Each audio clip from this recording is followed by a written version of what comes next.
Welcome to the Unheard Cries of a Mother, the podcast, where we dive into the raw, unfiltered stories of motherhood, the joys, the struggles, the sacrifices, and the triumphs. Here, we amplify voices that too often go unheard, shining a light on the incredible strength, resilience, and love of mothers around the world. I'm your host, Sabrina Ben Salmi, and I invite you to join us as we uncover the stories behind the smiles, share lessons learned, and create a community that uplifts, supports, and inspires. Let's honor the unheard cries and celebrate the silent victories of motherhood together. Please help me to welcome my special guest, Ivolaine, from the Black Impact Foundation. I know that you've got your own charity as well, so we will get into that towards the end, but it's a pleasure to have you here, Ivolaine. Thank you. It's a pleasure to be here. Thank you for inviting me as well. Brilliant. I know you've got so much wisdom to share. In our conversations, I've really taken away a lot of inspiration. And one of the things that stands out when our family came to Amsterdam for the gala, and you said to me, Sabrina, just let them go. They will come back. And I don't know if you realize what that meant to me, but there was just such a sense of peace because I'm going through that transition from, teens to adulthood. And as you said it, and you walked away with this beautiful smile. And there was just such a sense of peace in my heart. I was like, oh my God, that was so nice. So thank you for that. I don't know if I ever told you. Oh, well, you're welcome. Yeah, I mean, somebody once said, if you love them, set them free. If they come back to you, they're yours. If they don't, they never was. But in relation to your children, you need to set them free for them to go on their own path. And that's the only thing you can do. Absolutely. Well said. Thank you so much. So, the first question I have for you is, can you share a pivotal moment in your motherhood journey that shaped who you are today? Besides giving birth, oh my gosh, that was. Serena, actually, I've been a mother for the most part of my life. I mean, I've been taking care of my brother and my sister since I was 8, so I don't know better. So I really can't name a defining moment because there's too many of them. But however, from a perspective of being a child, why I have been shaped into who I am today, I can say that as a child, I never had a safe home.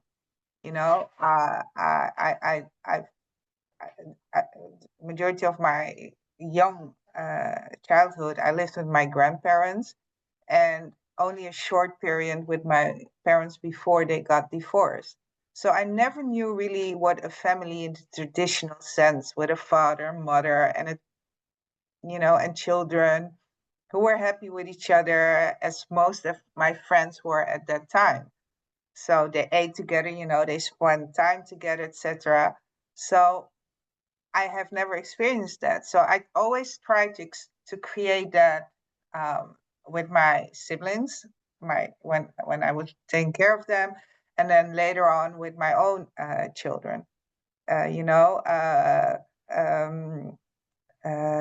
always wanted them, you know, I wanted to create a home where they uh, and where they were clean and they lacked nothing and they were safe and protected. And of course, in retrospect, I also fell short in some of that, but then again, I tried. So yeah, the lack of having, uh, a family shaped me more in the mother I am today. Wow, it's incredible. And I think you've actually given such a wholesome response. There's so much to unpack. But one of the things that really comes through is you touching on the essence that everyone's journey is different at the start. Some of us grow up with our parents, some of us don't grow up in safe homes, some of us grow up with our grandparents, and some of us have actually been mothering before we gave birth to our own children.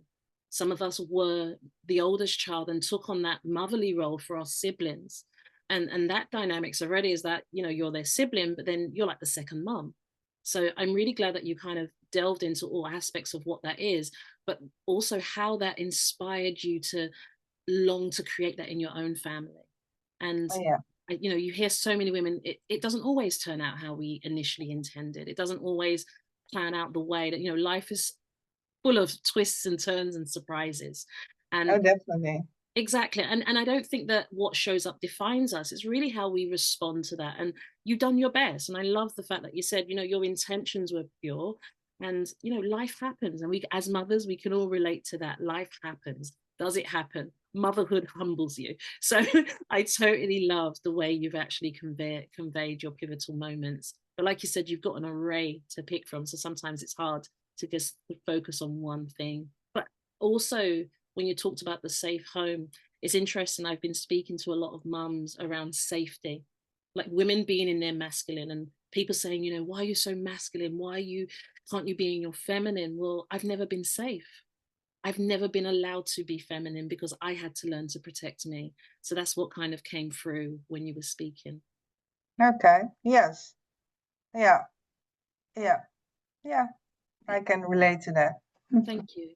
So the next question I have is, what's one part of your story that you feel has gone unheard or unacknowledged? Um, well, this is my story, right? But I see that because in the foundation I deal with a lot of also young mothers.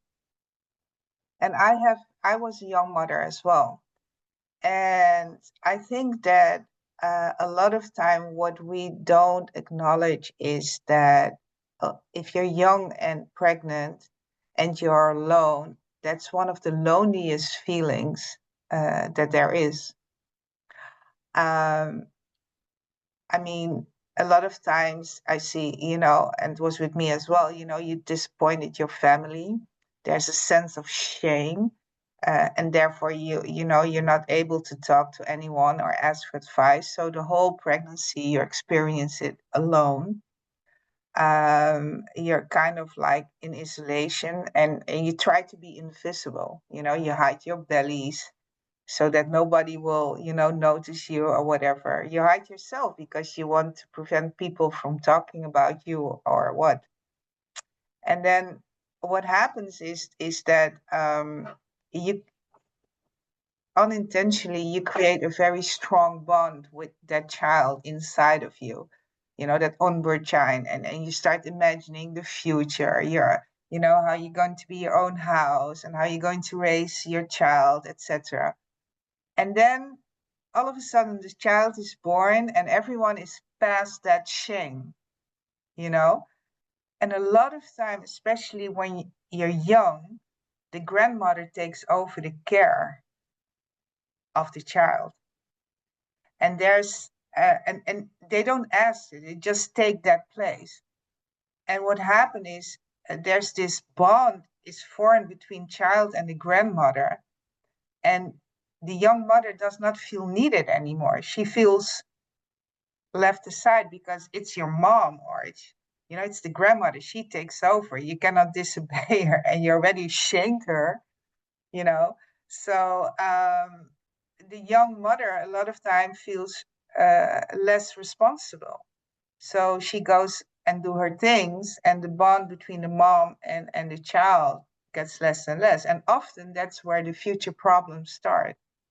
If you don't pick up on yourself, if you don't, take back your responsibility, you know, then a lot of time we see there's where problems start. You will notice from my response that that story really hit deep. I think you described it so well when you said that when you're a young mum, I was pregnant at 19, and when you're a young mum, there's this immense heaviness of shame, and the silence is actually quite loud. You know that saying that it's so silent that it's very loud, and there's this shame that you carry and embarrassment, and you know, you let your parents down, and that you've described it so well. But also the bond, I think that's also very relatable for mums, in that when you are young, there's this innate perception that you're too young to know how to take care of this baby, so I will take over. And you feel sort of, you appreciate the support to an extent, because you need to get sleep, you need to breastfeed, you need to nurse. But then, as the way you described it, is that you no longer take the primary role for caring and nurturing that child. And I remember that I was working and then going off to work, and I would leave my eldest with my mum. And as she was growing, I was just getting updates of, you know, taking the first step. And I was crippled with pain. And I remember seeing my child bond with my mum in a way she wasn't bonding with me, to the extent she would run past me if I was there and go to my mum if she needed things. And it was only because I was at work, but also there were aspects of what I was doing as a mother that was somewhat being undermined because I didn't know. I was too young. Let someone else do it. So just as you were talking, it's so moving and real what you're saying. And then imagine you're just spending so much silence from sharing the pregnancy, enduring the pregnancy, birthing the child, but there's so much silence of those unspoken trauma, the unspoken pain, you know, feeling guilty that, should I say something? Is it rude? Is it disrespectful? But all the while, you just want to have that experience of being mums. And it took a long while. I speak to many mums. It takes a long while to reinsert yourself as, you know, I'm mum, I'd love to take over. I really want to experience this journey for me firsthand. I want to make the mistakes so we can learn together. You know, our kids will teach us, right? They'll be like, Mum, don't do it like that. You got to do it like this. So it's a beautiful, sacred bond that you go on this journey with this child. And yeah, just as you were speaking, that really, really resonated so deeply. Thank you so much for sharing that. Yeah, definitely. So the next one is, how has motherhood challenged your sense of identity? Um, well, I think if you're, I mean, I was 22 when I became a mom, but I was a mom as of the age of like I said, age for my siblings. If you're so long, taking care of in a role of upbringing, in a mother role, that becomes your identity. So uh, yeah, so yeah, it you need to further in life, you will have co-identities, but this will be your primary identity. And you know, actually, for me, it's insane because now I took that identity so far that I have this foundation with a lot of lost kids, you know. So and you feel responsible for them as well. So it becomes a part of who you are. Actually, it defines your identity, and that's not good, but yeah, that's the way it is. So yeah. Do you know, the way you opened that response was very interesting, is that all I've ever known is the mother identity. Since as far back as I can remember, I've been a mother to my siblings, my own children, and now in the foundation that I've set up. So that's quite interesting, because that's all you've ever known. You've always been that nurturing, caring, loving, and that's become so closely associated to your identity that all the others are just sub identities, but the hat you wear in everything is the mother Yeah, identity. but but that's not right, because Exactly. what you do is you create your identity on what you know and what you do, which you don't allow yourself to discover your true identity, because it's this is what you know, this is what you can do. Mm. So yeah. So And I, I'm the first one to admit that's wrong.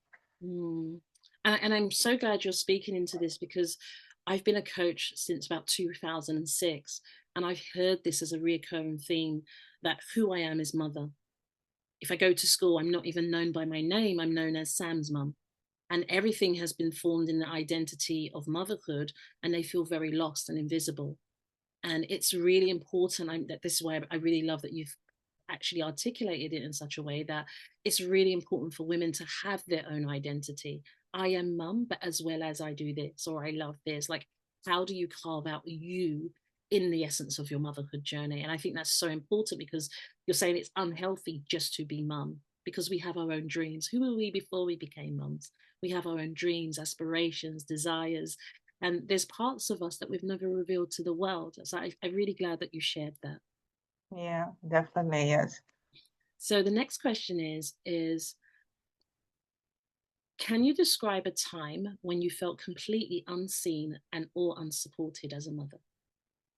In which sense you mean that? Because So I I guess feel, go ahead. yeah, no, because I feel like, if you make the conscious choice of becoming a mother, that's your choice, and that's something that you willingly and want to do that. Yes. So I guess the context I mean, the context that's kind of come into mind is that I had a conversation with mum, and we started speaking about a table, the dining table, and the cliff analogy. So the cliff gets eroded over time. It doesn't happen overnight, but as the waves hit the cliff starts to erode overnight. And the dinner table only gets visited when there's a meal. And I think this question is very much kind of focusing on, like, where are those parts in your life where you feel unseen, like where you might be serving the children and somewhat it's just expected. But if dad did it, it's like, wow, dad's put dinner out, but it's just an invisible sense that, okay, now I does that understand. make You sense? mean Yeah. unseen or bothered as a mother by your children? Yes, whenever Yeah. they bring a new girl home. Yeah. Love the way you Yes, and but at the end of the day, I always win. So no, without joking. Oh, Uh, no, not really, because one thing I do have, um, of course, that's part of growing up, disobeying your mom, or sometimes arguing, or happens. being a lack of support or whatever, because a child is trying to define its own you know boundaries, Exactly. and they're stepping out of those boundaries because they're searching for their own identity. So yeah, in when they're angry, they scream a lot of things to you, and that's not what they don't mean. That it hurts, it can Yeah. hurt, but they don't mean that. So yeah, I never really felt very much unseen, because I do make sure that they see me, and of course unsupported, as of course you feel that, but I know it's a moment thing. It's not, they don't mean it. It's a moment thing. So I never held it against them, never. I love that. Love them through the pain. Love them through them discovering themselves, because Yes, of if you're course. going It's through of pain. course, and a lot of time we create that pain. Mm, that's wisdom. Yeah, just holding the space for them as they're going through that phase, so they Yeah, can discover themselves, knowing that you're definitely. there for them. Yeah, That's really beautiful. Really. yeah, yeah. So the next question I have is, what has been the most rewarding aspect of motherhood? Well, the unconditional love that we feel for each other, because it is unconditional. I mean, like I just said, we have many arguments, we disagree a lot with each other, and we get angry with each other, our voices raises, etc. But it never lasts long. I mean, we can have like an argument right now, and they can slam the door and walk upstairs, and then I just wait like 2 3 minutes, go upstairs, and would you like to eat something? And they're like, okay. It never lasts long. We do address the issue. Exactly. We do address the issue. Like, for instance, I tell them, I don't like what you just did or what you said. but we know, it's unconditional. And yeah, that's what I love most about, that's the most rewarding aspect, that that you always have each other. Yes, that's beautiful. I love that. Yeah, No matter what happens, no matter how angry we are with each other, we always come back to the center of that unconditional love, repair and discuss and, work through what the issues are. That's beautiful. yeah, So, yeah. next question is, what advice would you give to your younger self about before becoming a mother? Okay, then again, I would go back. If you want to be a mom, make sure that you know your true self, and that you have created a life for yourself already, and that you have set your future goals. Don't take motherhood too lightly, because make sure you're really, really ready for it, because when you're young, you're still discovering yourself. you know who am I, what's my identity, what do I want to achieve, what I'm studying, what career would I like to do. But if you become a mom without having these things answered or said, and you're at a young age, your own development stops right there, right now, because you now have to take care of a child. So the need of the child, they come first instead of your needs. So it stops being all about you.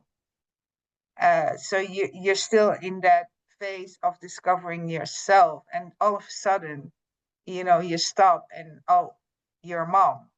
So that's, I would say to every young girl out there, and my younger self again, make sure that you have a lot of, the most necessary things in place, but most of all, know who you are, where you're going to, what do you want out of life. Make sure that you're mature enough to have a child. True. That is so, so true. What I really love that stands out is know yourself, because I think motherhood is a really humbling process that you will have to dig deep. And if you don't know yourself as well, it's a double-edged sword that you're going through that journey, discovering yourself, nurturing, raising someone else. And like what you said, you deprive yourself in order to pour into your child because that becomes your priority. So that's really good advice. Thank you. Definitely, yes.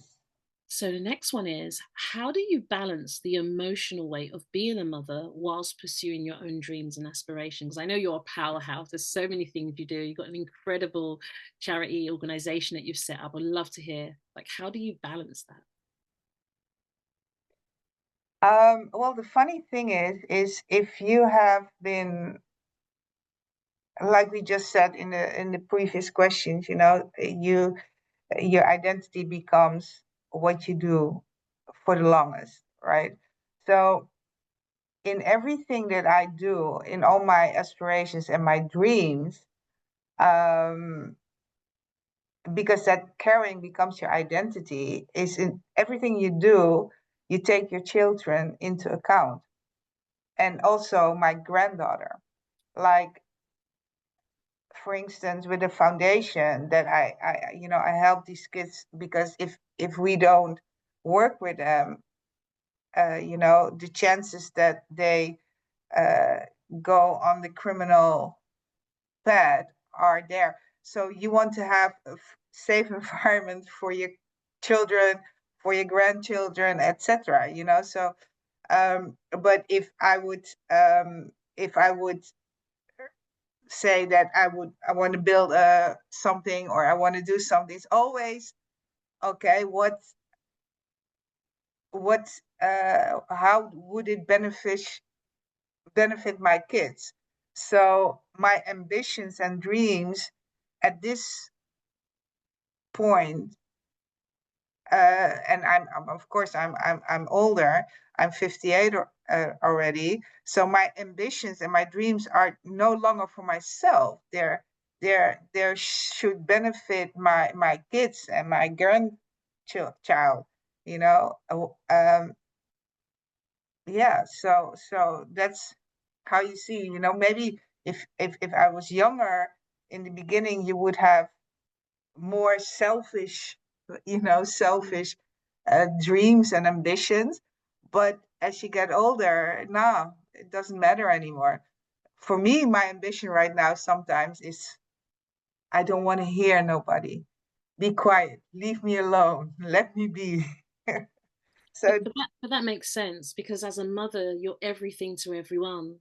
Where do you have yeah, time for yourself? So sometimes it has to be like, I don't want to be touched. I just need quiet time. yeah, I need to just be at peace with me. I just need that yeah, space before I yeah, go back into that yeah, mother role again. yeah, But what I do love is like as mothers, the relatability is that you spoke about your dreams and aspirations are somewhat seamlessly interconnected to your family yeah, because then you have that ability to make a better tomorrow for your family but collectively help others.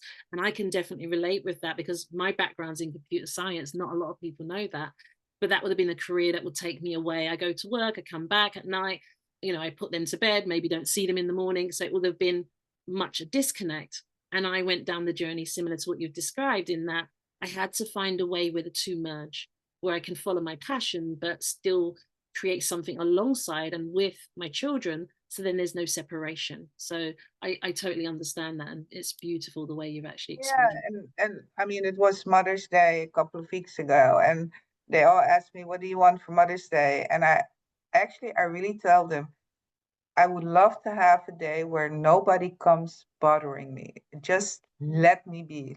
Let me be alone. Yeah. Yeah. But that's pure love. In order for you to love on others, you need to recharge. You need time to just, and sometimes it feels, it's hard to receive for the person to hear it, but you really need to recharge. And if you don't call it like, actually, I need a break, no one will realize. It would just be continuous. Really is important for that, for mums. I think that burnout is real and it's a silent burnout and people don't always recognize it. So it's really good that you've got those boundaries in place to know actually when you meet your limits, when you just need quiet, when you just need peace. So good for you. So Mhm. can you share a lesson you've learned from your own mother or a mother figure in your life that shaped how you parent today? Yes. If two can eat, three can eat as well. Mm. So what my grandmother meant with that is always set an extra plate for those in need. Oh, So if two can eat, three can eat as well. So I always cook too much as that's something that I don't understand. I have to since if I cook, I always cook too much because if somebody comes in, they can always eat. Yeah. So that's that's a lesson learned. You beautiful. know, always set an extra. Make sure you can always set an extra plate for those in need. That is so beautiful. And as you were saying that, I'm an only child. I remember with me when I was young, I'd always bring a friend home. Like it was just like, oh, this one, their parents are out. Can they have dinner with us? And it's always nice to be able to have a plate for someone else to eat. That is such a beautiful saying that your grandmother instilled in Yeah. Yeah. you. Yeah. I love that. Yeah. Yeah. The next question is, how do you define mother success in motherhood? I believe that would be if you as a mom are able not to burden your children with your own trauma, and if you can let your children go so they can find their own path and become the person they're meant to be. I think then you are successful as a mom.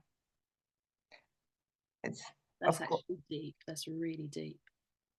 Because sometimes yeah, we have to actually put a stop to those cycles of torture and trauma and toxicity and let it just stop.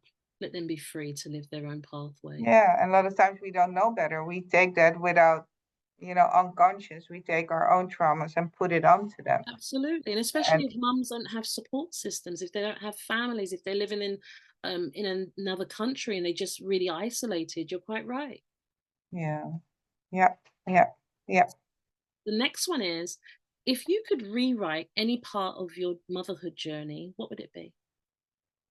I think what I said earlier, I would become a mom at a later age. And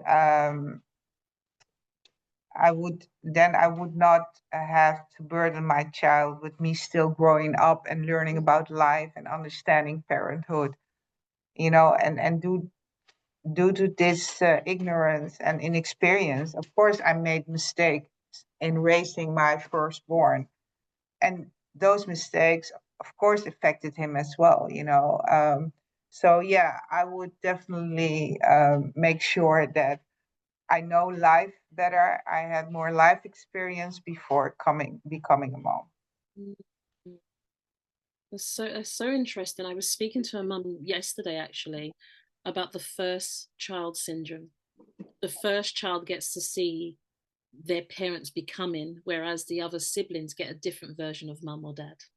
Yes, yes, and that's why you raise the other children differently, and they get away with much more. Absolutely. So true. So true. My next question is, how has societal pressures influenced the way that you view or approach motherhood? I don't know if society influenced Or the way culture that. or family? Hmm? Or culture or family, maybe like any sort of pressures that kind of No, the influence. thing is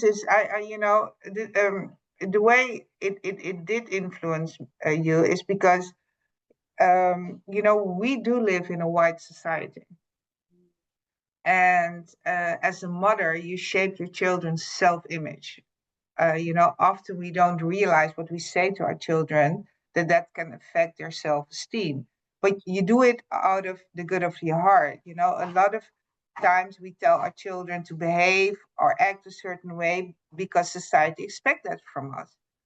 And I remember once I told my oldest child, you have to uh, be better than your peers because you're Black. And that, as a mom, that was the most stupid and the worst thing I could have ever done. I mean, I meant it good, that I wanted to protect him, because the, this society, we have this thing, we have those, the we have these racism sometimes thoughts that or we're biased. That's the word, I believe. you know and but what I did as a mom, I told him, you're not good I mean, you're lesser than your white friends. Yes, I get that. So you said it in love, and what you meant was to protect him, but what he would hear is that he's inferior to his peers. To his white peers. Mm. And that has to do with social pressure, Yes, because exactly. that's the way, that you as a parent see the unequal balance between Black and white in our society. Mm. But what I really loved the way you articulated it was you came from a place of pure love and protection. What you said versus what the child hears. So they will hear, oh, I'm not as good as, versus what you were just trying to make him aware to prepare him for life, for the unconscious biases and how people might treat him. So it's really interesting you saying that. Brilliant. I really love what you shared with regards to unconscious biases. Is there anything else you wanted to add, or is that okay? No, I think that's okay. So the next question is, role has community played in your journey, whether it's been a source of strength or something that you struggled with? Well, I think for all parents, the community or the society we're living right now is quite a challenge, because we do live in uh, uh, a consumer world. We see everybody's getting um, are seeing things on social media, we see those brands. So it's being very attractive to have your status is being, or people are defining themselves by their status, and their status often needs to be, luxuries or whatever. So I believe that whole society is strengthening parenting, because we do have other challenges right now. I mean, I live in Amsterdam. The crime rates here among youngsters is very high. We have 15, 16 years, even younger already, doing criminal activities like robbing, etc., etc. That's because we're creating a society based on status, which is a challenge for parents. So yeah, I think overall the whole community or society that we're living right now is a struggle for parents. Very true. Very true. I can totally agree that modern day parenting has shifted, especially the fact that I've got such a big age gap with my own children. My youngest being 11, 12, just turned 12, and my eldest just going to turn 25. And I can see that difference where there's this modern day materialism, everything keeping up with the Joneses, impressing people, materialistic. What is the status that you're displaying, this luxurious lifestyle, and people are trying to keep up with that. And that brings other challenges to parenting. So you're quite right. And I think every parent at some level can kind of resonate with the aspects of how social media has actually had an impact, a negative impact on the way they've had to not only overcome challenges, but how they parent their child. It's a completely different playing field. Yeah, but it's not only social media, it's also what our society is demanding of us right now. Living expenses are getting up. Yes. They're so high. So we need to work. Sometimes we have parents who have 2, 3 jobs, Yes. just to make ends meet. So the quality time or you have with your children, a lot of times, it disappear because you're trying to make ends meet.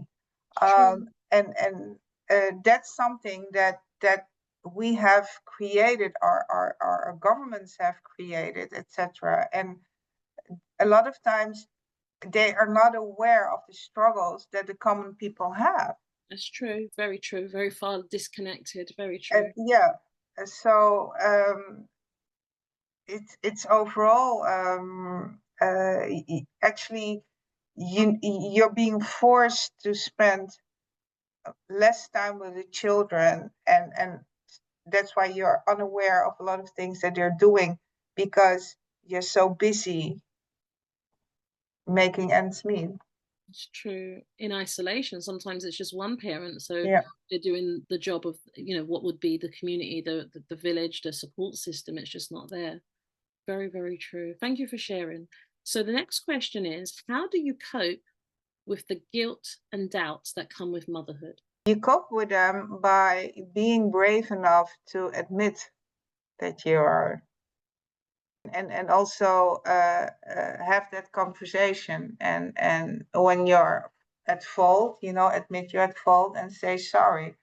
But the other thing, what I find right now, and that's also that I see at my foundation with these kids, there's a lot of there's a disbalance between children and parents, and that has to do is that the generation now, they're 24/7 connected with the internet, so they get much faster news. Their media wisdom is by far much higher than us parents. So actually, they need to educate us. But we as parents, we're like, yeah, we're the parents. How come you're going to tell me what to do, etc., etc.?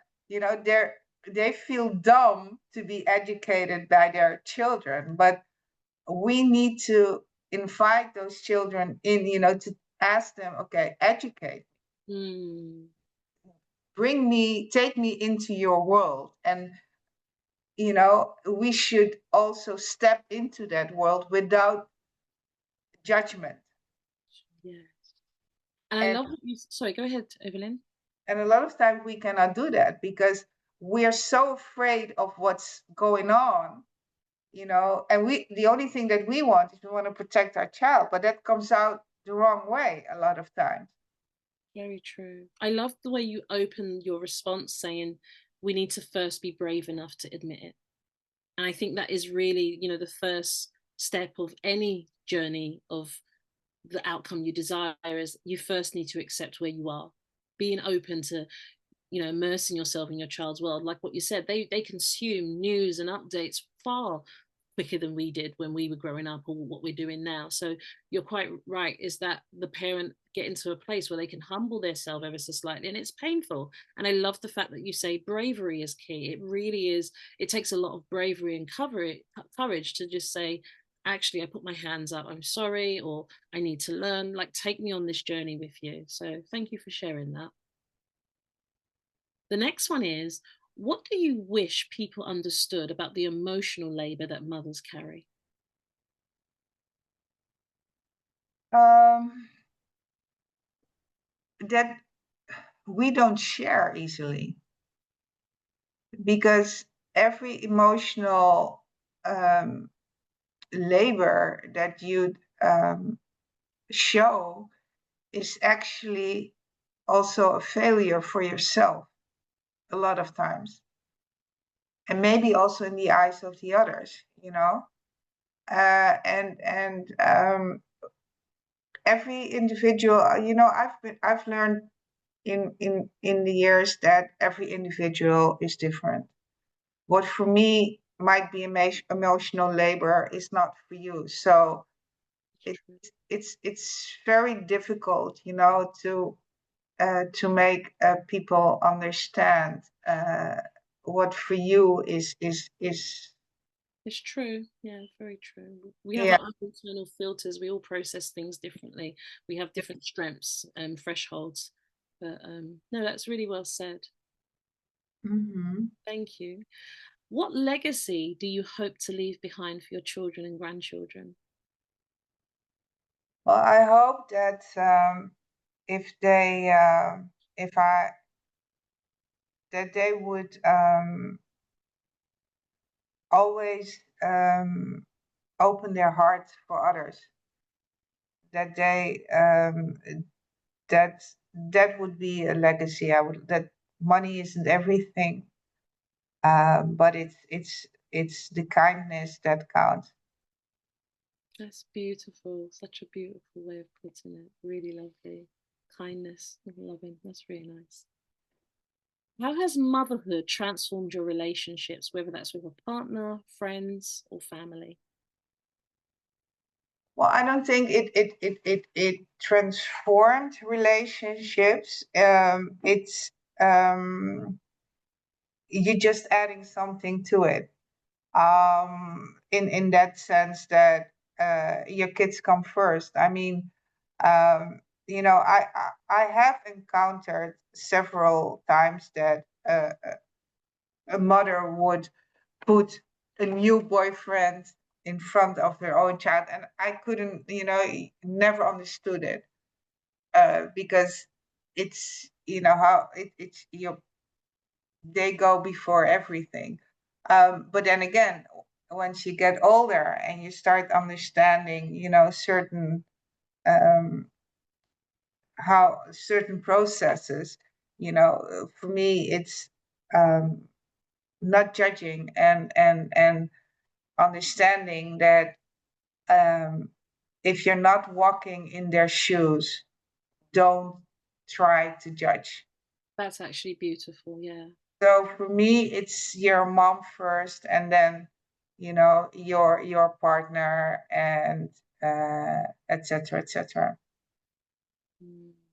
But I love that in your answer you said it's hard to judge because given the circumstances they had to deal with, potentially you might have had to make the same choices. So it's really hard to just judge on that. That's really nice.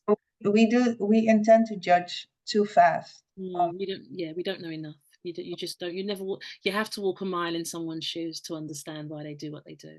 Well, but that's because we're programmed. We have this in our mind. We have this checklist, and if you do this, Assumption. because that's what society decided. If you do this, then you're dead. Check. If Mhm. you are, black, you're this. Check. If you're Muslim, you're this. Check. And that creates, that's all our uh, It's that unconscious bias, isn't it? We got these filters of assumptions and biases. assumptions and bias based on biases, which is not correct, and that decides how we respond to people when we meet people for the first time or when we hear something for the first time. Very true. Very, very true. There's a lesson to be learned there. So, what's the most unexpected lesson that you've learned from your children and your granddaughter? That they're not mine.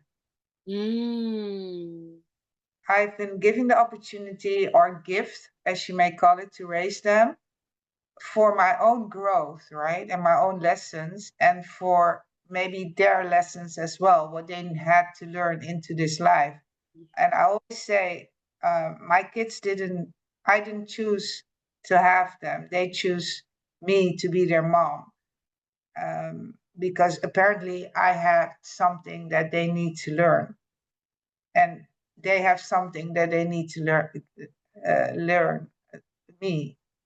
So, yeah. Beautiful. I always use that on my children. When they go through teenage phase, like, you're not my mom. Like, you chose me. And like, oh. Like, yeah, remember that we're learning through each other. So it's beautiful when you say that, and they don't belong to us. They come through us, and they belong to tomorrow. They are the children of tomorrow. We will never understand what that is, but inside of them is that programming for tomorrow. And it's it's really eloquent the way you've actually put that. So thank you for sharing that response. Mhm. Next question is, if you could change one thing about how society views and supports mothers, what would it be?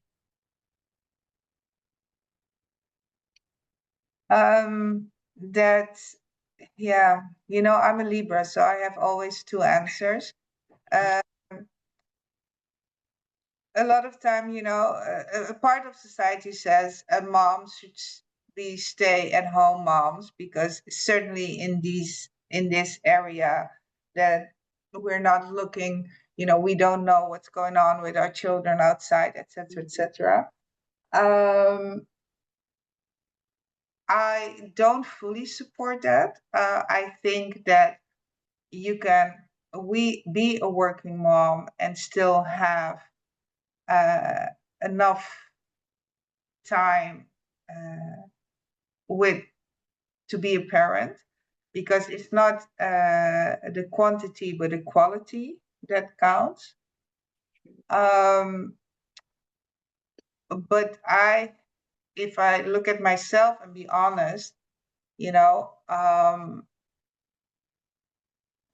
a lot of times, especially if you're a single mom, you need to step up to the plate to provide. So You don't have a choice, do you, in that situation? yeah, so it's, society can view or whatever, but you are only answering to the needs of your children. So I really don't really have any say about how society view or support. It's what you do. So don't wait for society, like you're saying, just take charge you of your own life. do whatever feels right for you. That's the most important thing. Yeah. Family. Thank you. What's the most misunderstood part of your motherhood journey? What do people misunderstand the most? They always think that it's so easy, Mm. but that's because I make it easy, and I never discuss or put the struggles out there. Um, uh, parenting and motherhood is definitely not easy, especially if you have boys and you're a single mom. You have to be mom and dad, but you're lacking the man part. So yes, you need to be tough, and you need to, look at your brothers and your uncles, and yeah, and and that if we feel, we are really our biggest judges. I don't need nobody else to judge me. I already know, and yeah. Thank you. Motherhood's not easy. Yeah, definitely not. How has motherhood changed your perspective on yourself, your goals, and life in general? A lot of my goals, I see that my kids have them as well. And so I think that's quite cool to see. And it's like, I never express them, but I see they have set themselves goals and they speak about it. And in the back of my mind, I'm like, yeah. That's lovely. And that's so, even though, I didn't set goals because I was a mom, young, etc. I get to have reached those goals through my kids, and I think that's great to see. That's incredible. It's like you've given them the baton and they've continued that relay.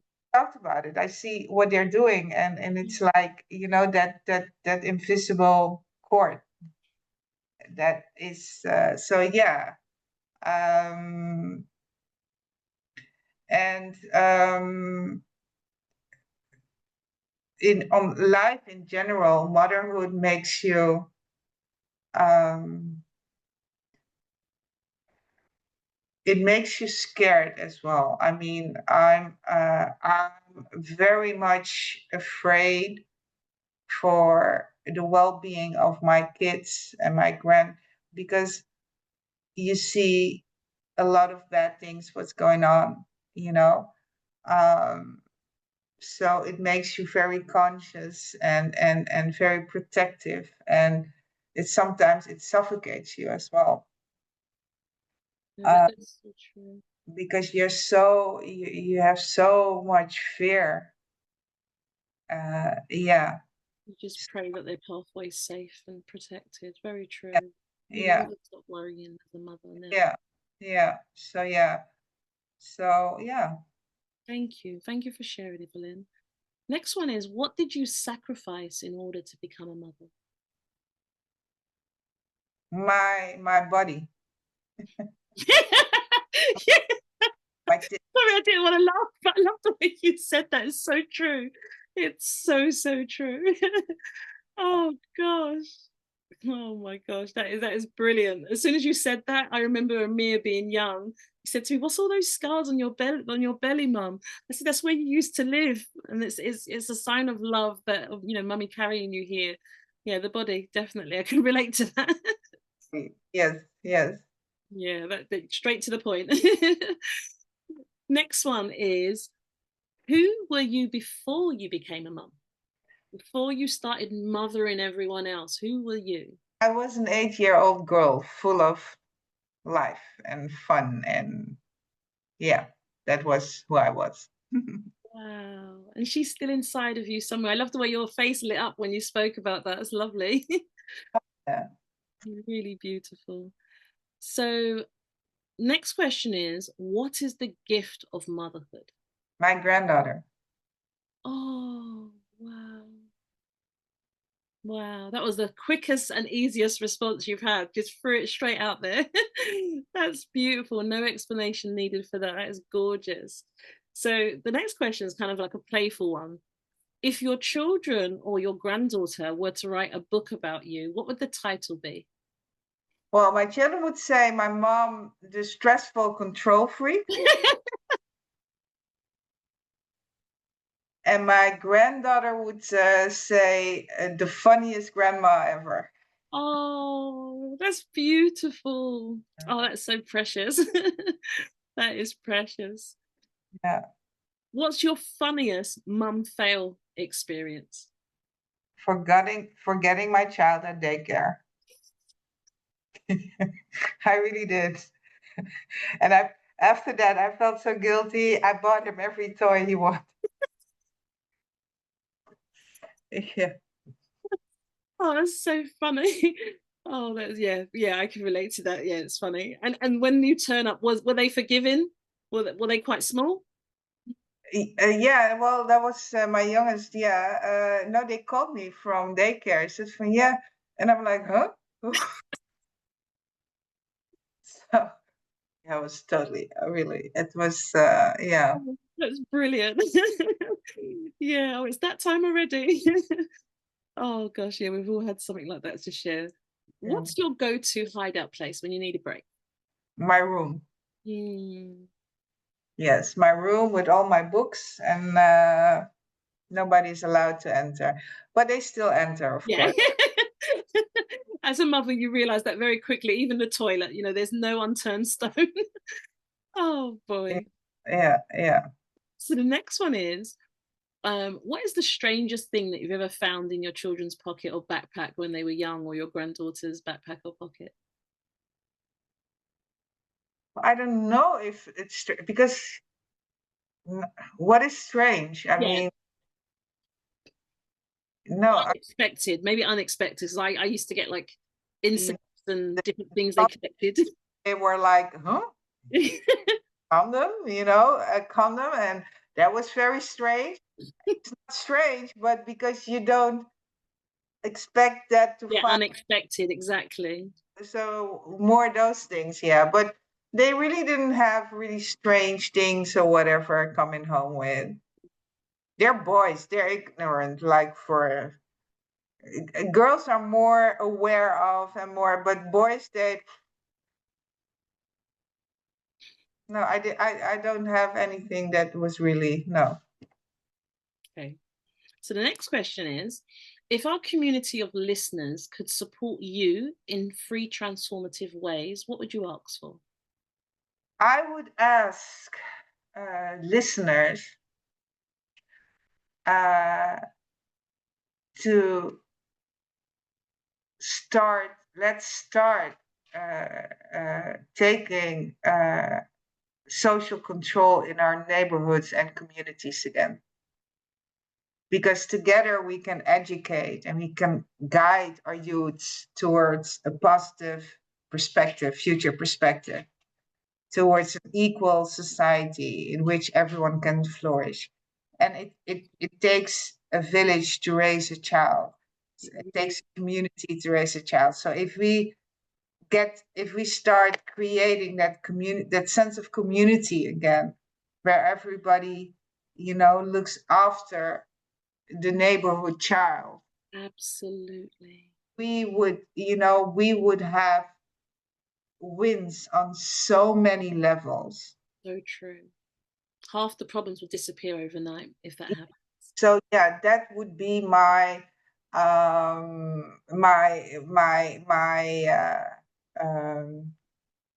ask, my plea. And Just to say to you, Ivolaine, you mentioned that quote, that the African proverb that it takes a village to raise a child. Are you aware of the entire proverb? It's a bit longer. no, Yeah, I learned it only recently. I was at a dedication, and the gentleman who was mentoring the family, actually, he was doing a dedication for his granddaughter, and he read the whole proverb. I never heard of it. So I don't know word for word, but I'll paraphrase. It takes a village to raise a child, for that child to feel the warmth of the village. But if that village doesn't receive the child will burn down the village in order to feel the warmth. And I think that's the stage we're at right now. yeah. Oh, that's a beautiful one. I'm gonna look it up and I'm Yeah. gonna do something with it. But yeah, that would be my ask, my plea to listeners. And the funny thing is, and I've been discussing this, we can do it at grassroots already. If moms come together and in their own community get other moms or other women together, and to build a sense of belonging, etc. Uh, it it doesn't take a lot. It True. Very, very true. And you have an organization. I think it's really fitting to mention this. So is there an organization that they can support if they're listeners? You've got a website. Could you please, I know you're doing some fundraising around that at the moment. Could we please have that information? Yes, of course. I would love if people could help us fundraise. I'm going to share with you the latest. Uh, yeah, at streetpro.nl, we're our foundation that help kids who drop out on an early age from school, or they don't fit in. We help them, and I'm very proud of what we do. I will attach some information for people that listen so they can actually go across. And also, you are a senior lead at the Global Black Impact Summit. Is that something you could share as well? Yes, the Global Black Impact Summit, that we're aiming to have a summit in South Africa this year, end of November. And it's an event of the Black Impact Foundation. And the Black Impact Foundation is all about creating a global Black community by showing the strength of the Black community. We have been waiting so long to be invited on majority of white tables. We shouldn't, we can build our own tables. We have so many Black excellence. We have so many, um, beautiful people who in every sector there is. Why? So it's in order, people a lot of times, and these are fashion words right now. It's like we're talking about inclusion and diversity, etc. All these things are nice, but we can never reach inclusivity if we don't start looking at each other as equal. We need to reach that level of equality first, and by equality that means acknowledging the strength, but also acknowledging the competence and the excellence of others, and look past the colors and the race and the religion and gender, etc., etc. Look at the human person first.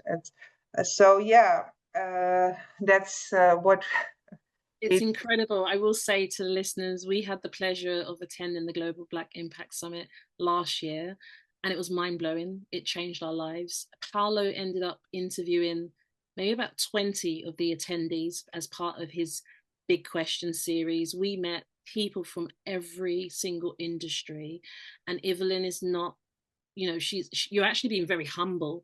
I think you guys have created such an incredible platform. Yes, it was business, but it was, for me, like we spoke on this podcast, it was a case of you're a mum everywhere you go, and I was with my children. So having my mum hat on, I was speechless to be in a room filled with people from all walks of life. It's not something I've seen before at that level and that magnitude. But just for me to actually witness my children observing that at their ages, I can't imagine the impact, the long-term impact it will have on them. And we are very grateful. Like, I really want to have this space to thank you, and Usher. I wouldn't have met you guys without Usher. And thank you, the team, Clarence, like everybody just welcomed us into a community. I think it's one thing attending an event, but we felt immersed into a community. We're still in touch a year and a half later, exchanging messages, supporting, encouraging each other. And this is why I was so honored for you to actually agree to be interviewed on this platform, because the change work you're doing, I don't think anyone's seen it here in the UK, let alone around the world. So I feel so humbled and blessed to be a part of what you guys are doing. And my children are looking forward to the next wave that we'll ride towards the end of the year. So we're looking forward to coming out to South Africa. But I think it's really important for people to get the essence. So I will attach information, but we'll go back to the question. So free asks, like, what can people do to support these two organizations? then we should start doing something in the UK. I mean, I would love. I mean, we've been talking about it, and I think we should just start, and we should just jump off that bridge and build our wings falling down. Or it will happen. I know that much. But what can people do practically so they can click on the fund me? Because I know there's going to be a funding link you'll send me. Is there anything else that you want them to do? Is there any opportunities or doors? Like, is there anything that you can kind of No, list? I think that, you know, if people are struggling with these kinds of whatever, you know, I think everybody has in their community youngsters that you would love to help. You know, I'm glad, we are glad to share our methods, because I'm a firm believer that if you cannot share, you cannot multiply.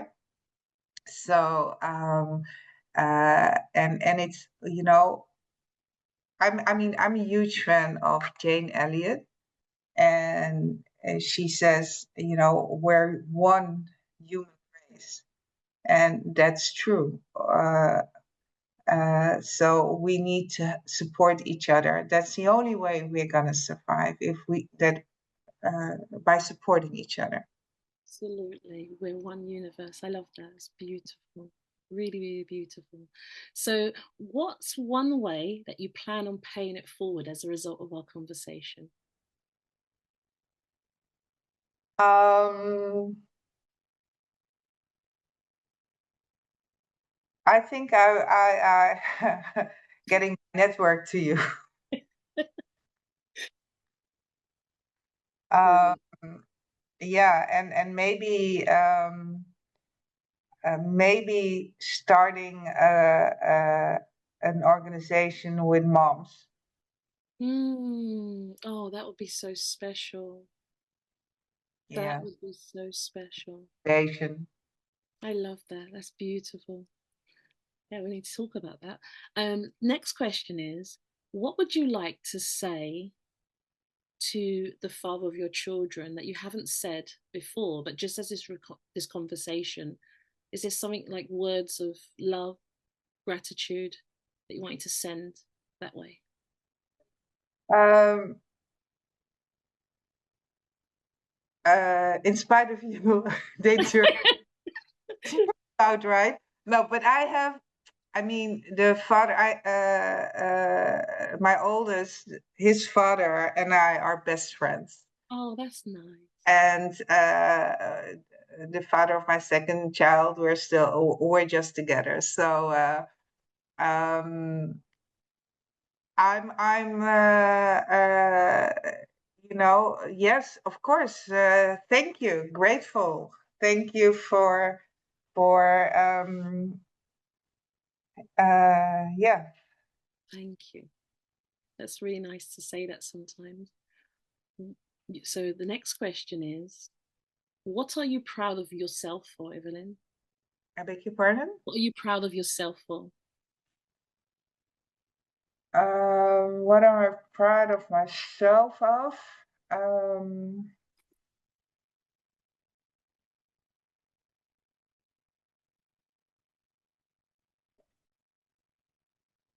I think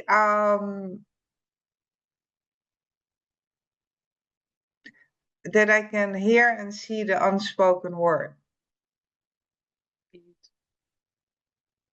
I think that's it. Hear and see the unspoken word. That's beautiful. Next question is, what do you want to say sorry to yourself for? Um, I think I would love to, you know, that not having all the answers, and the mistakes I made, of course, because yeah, I did. That's nice. Sorry for the mistakes. Yeah, we all make mistakes, especially in motherhood. But with my kids, What do you want to? What do you have to forgive yourself for? So, although you've said sorry, what do you have to forgive yourself for? for not letting go in time.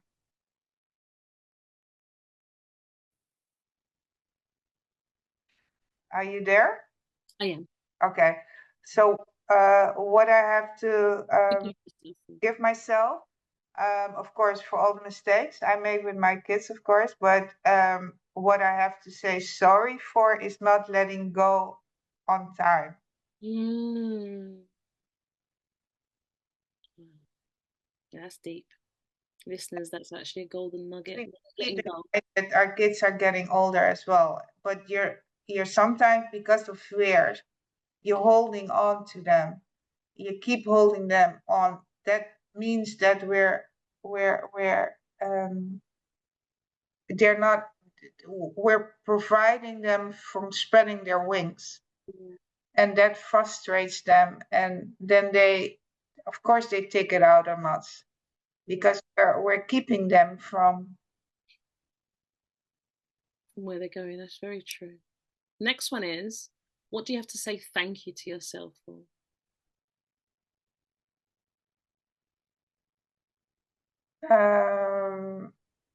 Also that I can be a mom Beautiful. in spite of, and also for the many others in my foundation. Yeah, lovely. So this is the final question. I want to thank you for sitting in the hot seat for so long. The final question that I have for you is, what are you willing to let go of and heal from as a result of this conversation?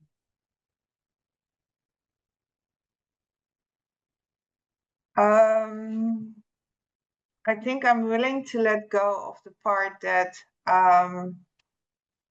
the resentment for my mom not letting me taking over the parenting. I think that's a resentment, and also part of a healing process. Yeah. It's beautiful. Well, Ivolaine, I want to thank you for sitting here and being so open and vulnerable. I know that the listeners are going to gain so much wisdom, so much guidance from what you've shared. I've learned a lot about you, and also you've tapped into some aspects of me. It's such a gift having this interaction with you. Is there any final words that you wanted to leave for the listeners? Um, we moms, a lot of people don't know, but we doubt ourselves a lot. And we have to just keep in mind, and the thing is that a lot of times we look at other moms and we're like, I want to be like her, or I want, and then we start copying, but we just don't know. I mean, we all, our mom path is our path, and we fall, we get up, and we go on, and that's our lessons that we need to learn. And just don't be too hard on ourselves, because I believe it's one of the hardest jobs in the world. Absolutely. Absolutely. Hands down, the hardest thing in the world, but the most beautiful and rewarding thing. Ivolaine, thank you so much for joining in the hot seat. I'm just going to do an outro, and that will be the end of our podcast, but I've had an absolutely incredible time. Well, thank you for having me, and good luck with everything. Thank you. So, listeners, let's turn words into action. If today's conversation has moved you, please support, like, share. At the end of the day, it doesn't matter how big or small, whether it's a kind message, a shared resource, or connecting our guests with someone within your network. Let's build a community that uplifts and empowers each other. Thank you for tuning in to the Unheard Cries of a Mother. Your story matters, and together we can create ripple effects of understanding, support, and transformation. If today's conversation resonated with you, please like, comment, and subscribe, and share this episode with someone who needs to hear it. Remember, as mothers, we are stronger together. Until next time, let's keep uplifting each other and turning unheard cries into powerful voices. Thank you.